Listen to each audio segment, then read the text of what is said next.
Just before we get into the main episode, a quick message from a friend of OnFARM recorded in her tractor cab. Hello, my name is Katie Brisbane and I am a project coordinator for RET, the Royal Highland Education Trust.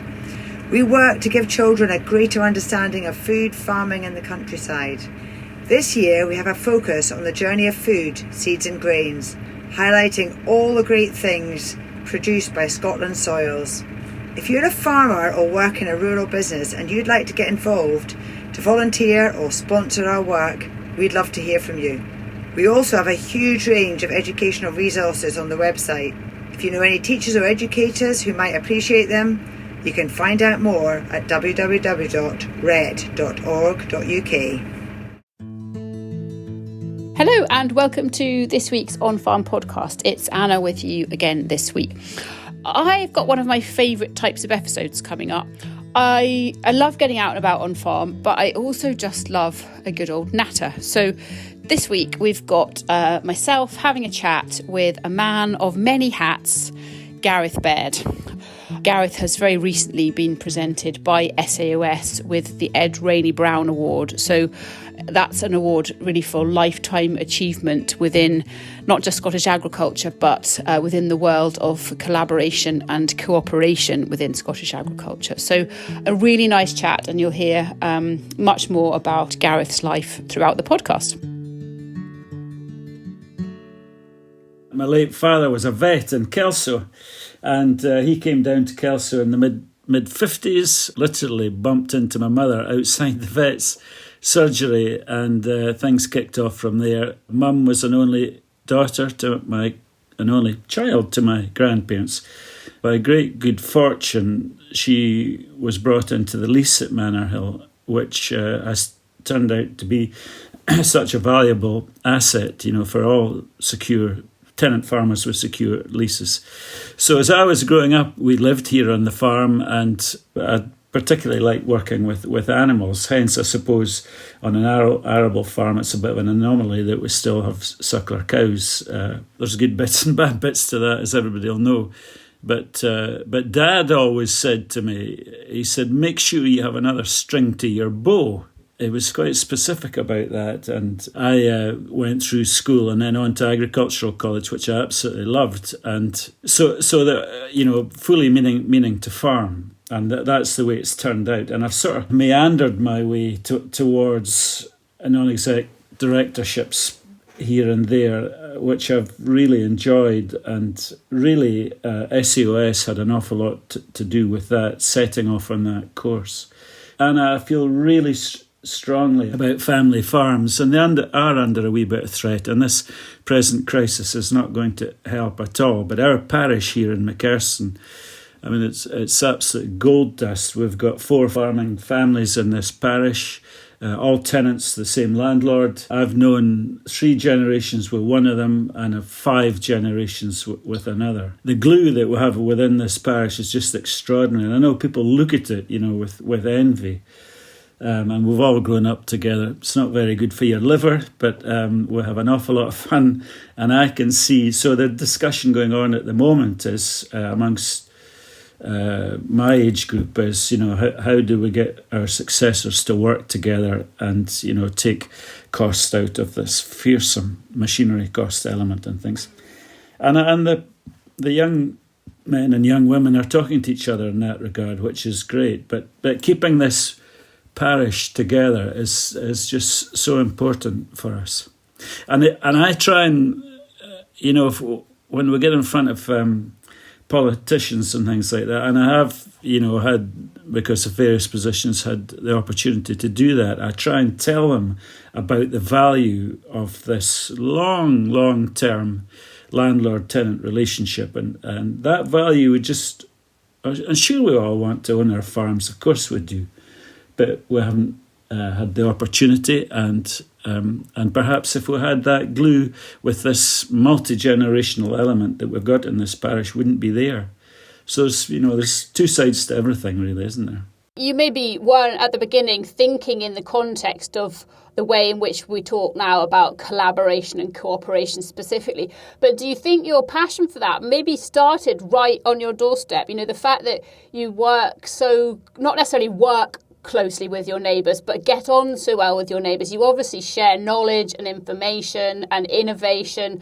So you obviously, even though you're not in an official capacity working together, you're obviously working together as a group of friends and kind of colleagues in a way.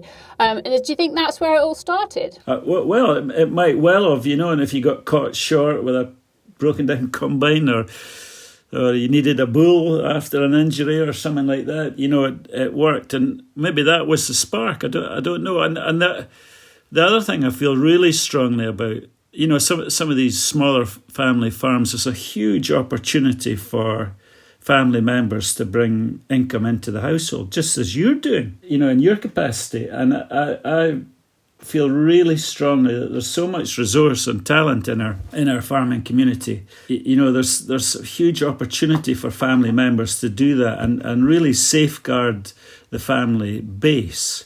And I remember, it's sort of go 20, 30 years ago, the rush for acres was absolutely phenomenal. And I think the machinery rings and the development of the machinery rings have been really important in this.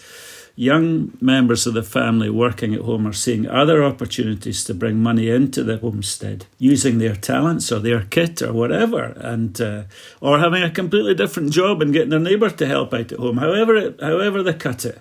And I think it really strengthens our community in that. So I feel really strongly about that. I don't know whether that's part of, because of this parish and because of our tight friendships, and I see it happening with the next generation in our parish and it happening round about us. It's absolutely fantastic. Yeah, and I completely agree with you because I'm always, from a farming perspective, I'm always fearful of having all your eggs in one basket, as it were. So rather than just necessarily always trying to grow the same one enterprise, the more you can do to diversify your income streams, as far as I'm concerned, is a good thing, because then you're spreading risk, I suppose, as much as anything. And you're allowing everybody to do something about which they're enthusiastic, and to give them the opportunity to choose something that's of their own making, in a way, I suppose. So you were farming away in your younger years after you left college. You could have just carried on doing a great job of that, but there must have been something in you that was saying, I love doing this, but I want to do something more as well. So was there a moment that you thought that, or was it always inside you? How did that kind of evolution work? Well, I was thinking about this just through the week, actually. In those days, and thank goodness the legislation's changed, so for tenant farmers, if you invested money on your holding, within 10 years, it passed to the total ownership of the landlord. And I think that was quite restrictive. And we were working away, just in that regard. And we had the opportunity to join a grain cooperative. And it was very clear, as the capacity of machinery was growing, it was outgrowing what we could do at home at harvest and potato harvest and all that. And so we got an opportunity to join a grain cooperative in about 15 miles away in Berwickshire. And then, again, mostly driven by tenant farmers, we, in 1982, under the chairmanship of the late Jimmy Jeffrey, we started up a seed potato cooperative on the outskirts of Kelso, for which we got enormous financial aid from the European Commission, which just allowed us to get going and build a facility with scale and really good facilities and what have you.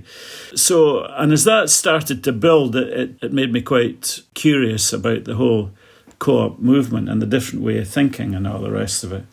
And then in 1995, got a phone call from Ed Rainey Brown, who said, I want to come and see you to speak about, would you like to become involved with SEOS? And it was really SEOS that enlarged my appetite around cooperatives and how we could hopefully help to drive the industry forward as well. So it was a sort of step-by-step progression, if you like. Yeah, and of course, that's one of the reasons why I wanted to chat to you for the podcast, because you're going to get modest in a minute, I'm sure, but you were recently awarded the Ed Rainey Brown Award for a Lifetime Achievement Award, which I was there. I saw the whole thing unfold, and obviously that was an emotional time, not just for you actually, but for a lot of people in that room. I think it's an emotional award. You must have felt pretty chuffed, did you? Were you surprised? Well, I was absolutely gobsmacked by the whole thing, because I've just had a change of circumstances down here where long-term loyal employees had to retire from the farm because of a dreadful sciatica.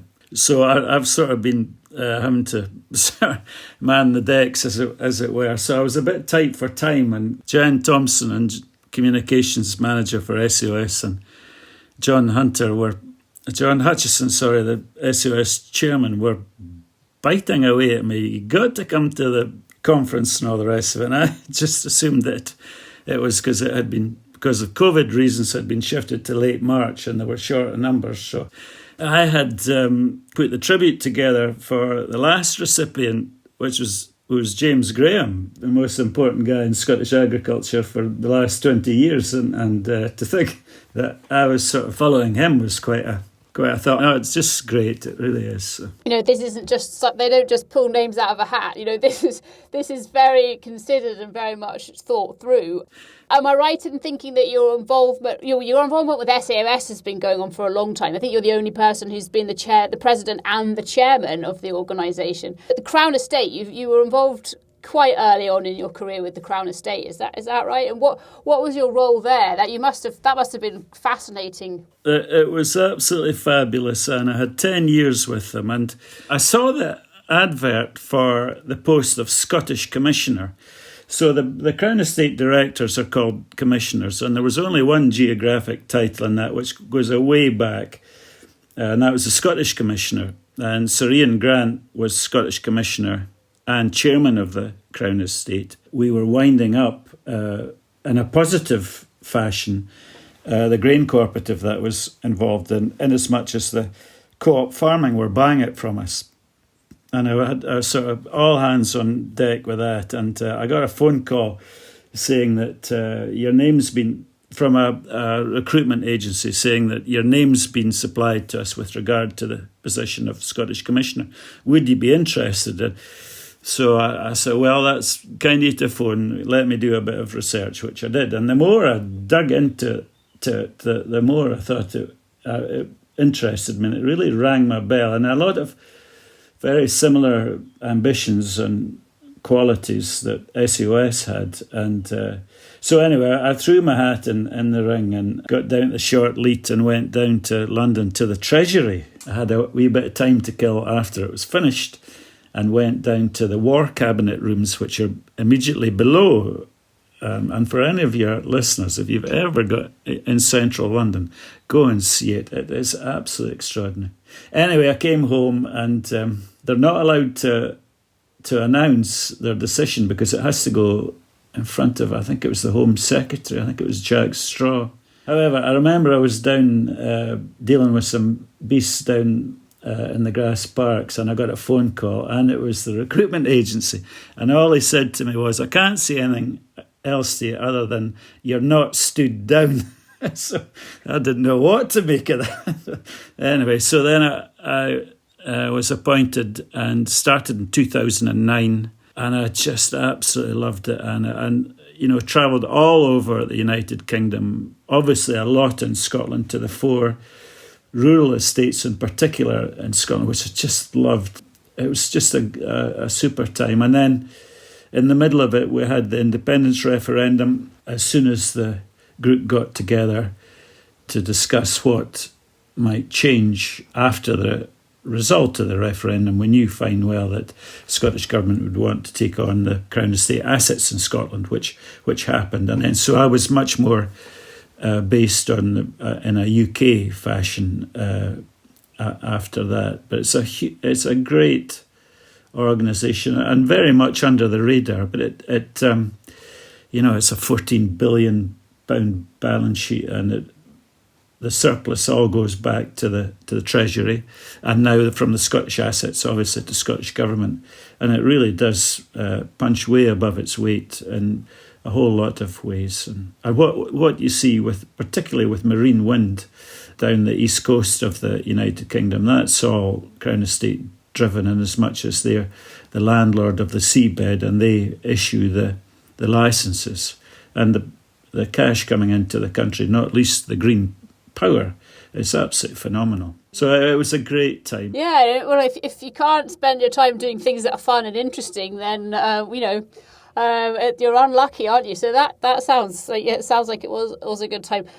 Obviously, primary production, being a farmer as well, primary production is key to you. But I know that you were also director of Scotland Food and Drink for a while, and so therefore you must be keen to get involved in and to understand and to promote the whole food supply chain from farm to fork, effectively.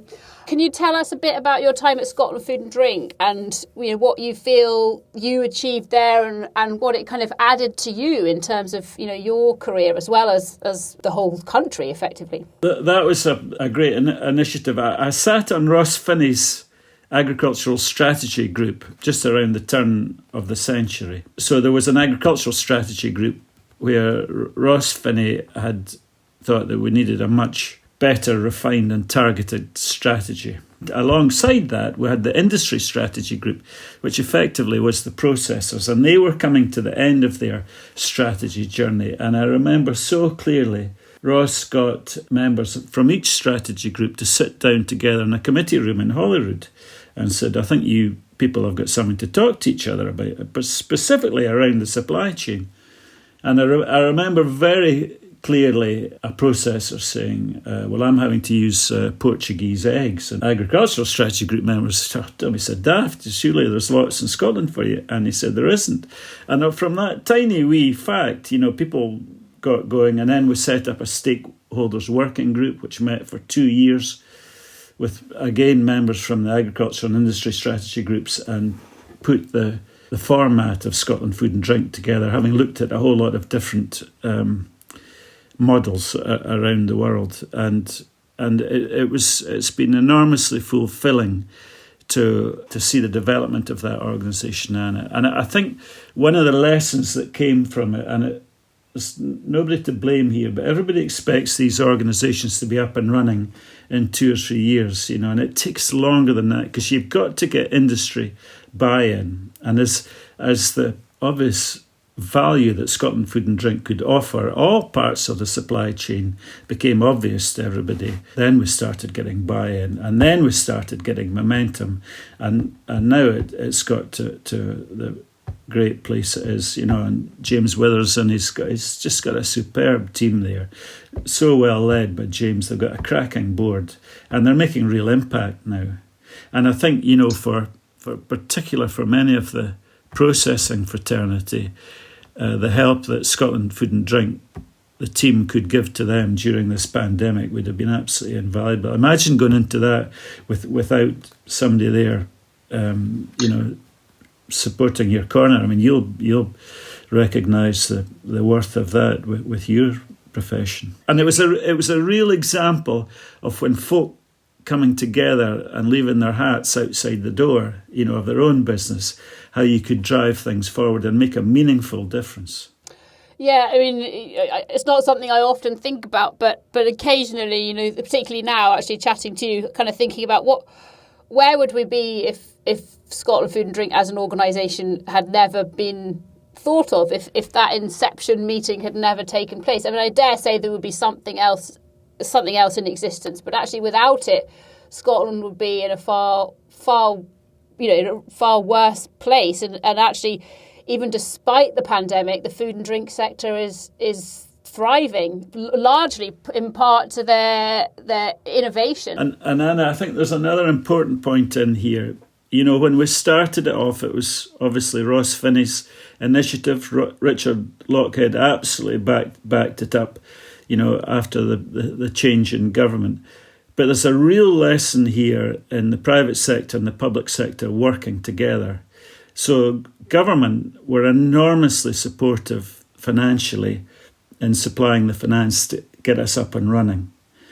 And I think it was about an 85-15 split between public and private funding. And then as we began to develop momentum and built our membership and had all sorts of activities which were income producing for the organisation, as we were able to build that, the equity, if you like, in the funding of the organisation almost switched round the other way to the private sector being dominant. And then obviously you get challenges come right out the blue, the most recent one being the worst, obviously. But then I think one of the really good lessons about this is the public sector and private sector working together. The private sector were able to go to government and say, look, these are our issues here. This is what you can help to unlock this puzzle for us, remove the hurdles there, and we will bring in the solutions in behind that. And it's a much, much better way of working than everybody standing shouting at each other or barking at each other, And it has, I think it's served the Scottish food and drink industry and Scotland PLC, if you like, really well. And just another example of people working together for the greater good rather than just to stroke their own egos or their own bottom line. And Scottish Government deserve great credit for that, because it's unrealistic and unfair to think that ministers and civil servants have all the answers all the time. There's so much that industry holds that can drive things forward. So as you say, Scotland PLC has benefited enormously from the existence of Scotland Food and Drink. But actually, I think Scottish Farming PLC benefits a huge amount from everything that you've talked about already today. And that is largely focusing on kind of seeing the bigger picture and working with other people and not against other people to the greater good. And whether that is, sharing a combine when you're stuck or setting up an official grain cooperative, it can be tiny scale, it can be enormous scale, but Scotland PLC needs that collaboration and cooperation, doesn't it? Well, actually, not just within farming, but within everything. Yeah, I couldn't agree more. It just reminded me, pre-Scotland Food and Drink and SUS with James Graham and some board members, we were up on a tour with Ross Finney, and James Graham had put this fabulous slide together. As ever, it was brief and to the point, and it compared, if you like, the old supply chain with the new supply chain to which we had to move. So some of the old thinking was, after your primary product leaves the road end, then it's somebody else's, ownership, and if there's issues, it's their issues. And James produced this marvellous slide with about 10 bullet points on either side about how the old supply chain worked and how the new supply chain should work. It was a real light bulb moment in the direction in which we had to move. And it's much more, I suppose it could be simply characterised by, it's much more a pool now of the goods and the manner in which the goods are presented and which we produce, rather than the push, the old way of thinking where we would just shove things onto the marketplace and then, hope for the best. So there's been a real change in both product and the service that the primary production segment of the industry is offering, and that's been an absolute game changer. And I feel quite strongly about that gives us more influence in this. You'll not always get everything that you want, but you can start being a bit more firm, robust about laying down, what this product needs to realise in the marketplace. And of course, we're into really choppy waters with that now. Yeah, the many voices saying the same thing are so much stronger than just one, aren't they? Obviously, there's a lot of overlap between collaboration and cooperation and strategic thinking. Huge amount of overlap. But in John Hutchison, when he announced that you had won the Ed Rainey Brown Award, as well as many other words like wisdom, passion, enthusiasm, he credited you specifically as being a phenomenal strategic thinker.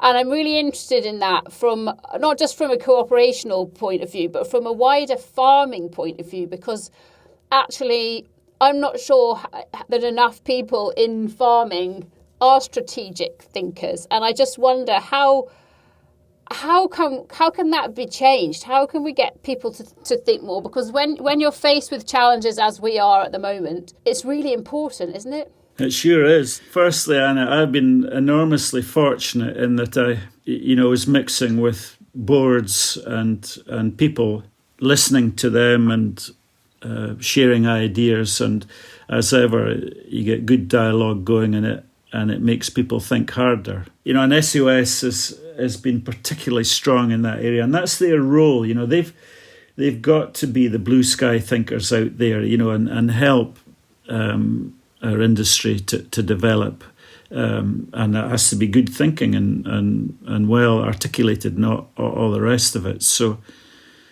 and I think I also, earlier on in my farming career, I had a frustration, that often we were doing the same old stuff for the same old market, a bit about the pushing stuff onto the market, and we really weren't getting anywhere. And goodness knows there's enough variables in our industry with weather and currencies and regulations and all the rest of it to try and plot out a clear pathway. So I was always minded to try and change that together if we could. And I suppose that's what I'm no, that was kind words from John, but I'm no different from anybody else. We're all searching for ideas to go forward, but that's where the collaborative or collegiate manner of doing that I find so helpful. Well, yeah, and a safe group as well, which is what SAOS is all about. It's about trying things, it's about sharing ideas, getting feedback. Not every idea is a good idea, but sometimes you've got to throw it out there and explore it to discover that. I often find, actually, particularly in COVID, I'll have an idea, but, working from home, there's nobody to run that past, And yes, we can do it over Zoom, we can do it over a phone call, but actually sometimes getting together in a room and sharing these ideas and throwing them about and throwing some of them in the bin and taking some of them further forward is incredibly valuable. Whether you're operating on a one business scale or whether you're operating as part of an enormous co-op, it's still the principles are still really strong, I think. Can I ask you a practical question as well? Because I think there'll be a lot of people listening who are farming perhaps or involved in other things, thinking, oh yeah, I'd be really interested to get involved with Grain Co, or maybe like to get involved with NFU or SAOS or SAYFC, all these organisations. But I think a lot of people think, but I haven't got time for that. I'm a busy farmer. I've got family. I don't have time for that. So how have you managed to juggle everything over the years? Because it's pretty phenomenal looking from the outside in. Well, it is a juggle. I suppose the biggest time is harvest time, because we have our own combine and all the rest of it. It's amazing how often when you had a meeting that you really had to go to, because you're paid to do so. So you have to go and honour that. And it's amazing how often it rained when you were going away. And you have the farmer's guilt, about, I should be at home and, working in a different way. But it was extraordinary how often the weather conditions weren't appropriate for that. For any youngsters listening to this, it's really important that the organisations you join, and you mentioned this before, you have an interest or a passion for it. It's really important. And that you like the folk that you're working with and respect the teams of the organisation that you're working with. I think that's really important, and often that takes away any sort of guilt complex you have about not being at home, and then you just get home and you find another day to do it, or whatever. Now, Gareth, I'm not going to give your age away, but because you've already done it at the beginning of our conversation. But I'm not seeing any imminent signs that you're going to be buying a new pair of slippers and putting your gold watch on and relaxing. So what's next for Gareth Baird then? Well, it creeps up on you. Well, actually, I think it gets faster the older you get. But the time I was really involved with the Crown Estate and things, that was really full on. And after I stopped that, I had more time at home, and which I've really enjoyed. I really have. And then with losing my employee just recently, it really is full on this now. But it's great. You just plan it out, and get on with it. And I can pull in help. And I'm not going looking for anything, there's no doubt. But the Morden at the moment is a time where we can really drive forward, and public concern around health, around zoonotic disease and all this. The Morden Scott and the other research institutes in Scotland have a huge part to play in this. And we did play a big part in testing both with human samples and indeed vaccines throughout the pandemic. Yes, in fact, we touched on it in a couple of podcast episodes, which we did in association with the Morden, and it's fascinating. I hadn't realised we were talking about equine grass sickness, but it's amazing everything else that came out that's being done over there. I had no real idea. It's phenomenal. No, it's extraordinary, and all this great resource that we've got throughout Scotland with the research institutes. Clearly my attention and interest is on the Morden, and we've just got,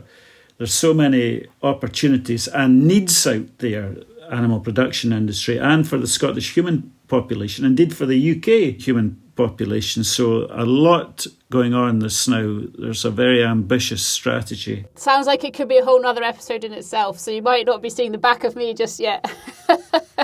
Before I let you go, Gareth, outside of work, because we haven't really talked about that, if you were to retire at some point in the next 10 years, have you got any ambitions for retirement? I don't know, do you want to learn to parachute jump or downhill skiing or anything like that? What would you do if you did have a bit less time at work? Well, I really enjoy my golf. And one of the things I've really enjoyed, Anna, Kirsty and I have been fortunate enough to travel widely, particularly to Southeast Asia, and I've just loved seeing golf around the world. But the bit I really want to see is golf around Scotland. And I've played quite a few Scottish courses, but I would love to, get into some of the more fragile areas where I know they've got great golf clubs, and go and visit them and see more in Scotland. And to a large extent, that desire was hatched by my period as Scottish Commissioner, where I used to travel widely in Scotland. So there's an awful lot of Scotland undiscovered for me, and if we can take our golf clubs and have a bit of sport at the same time, that would be great. Oh, Gareth, that's been fascinating talking to you. Thank you so much. Ed Rainey Brown Award or no Ed Rainey Brown Award, I think it's obvious how much you've contributed, but at the same time, I'm delighted that you're the recipient this year, and just as delighted to chat to you. Massive thanks there to Gareth for taking part, and congratulations to him again for winning that amazing award. You will have heard in the episode that Gareth is the chairman of the Morden Foundation. So if a little bit of science and technology and actually quite a lot of life-saving is of interest to you, go back through the OnFARM podcast archive and search for anything with Morden in the title, because we have done at least 2 episodes. I think it was 4 actually we did in association with the Morden Foundation, so you can go back and listen to those at any point. But that's pretty much it for this week. As you'll know, the podcast is brought to you by Scene&HerdPR and Marketing. So if you have any types of communications needs, then you know where we are, and you're very welcome to get in touch for an informal chat. But thank you for listening, and we'll see you again next week.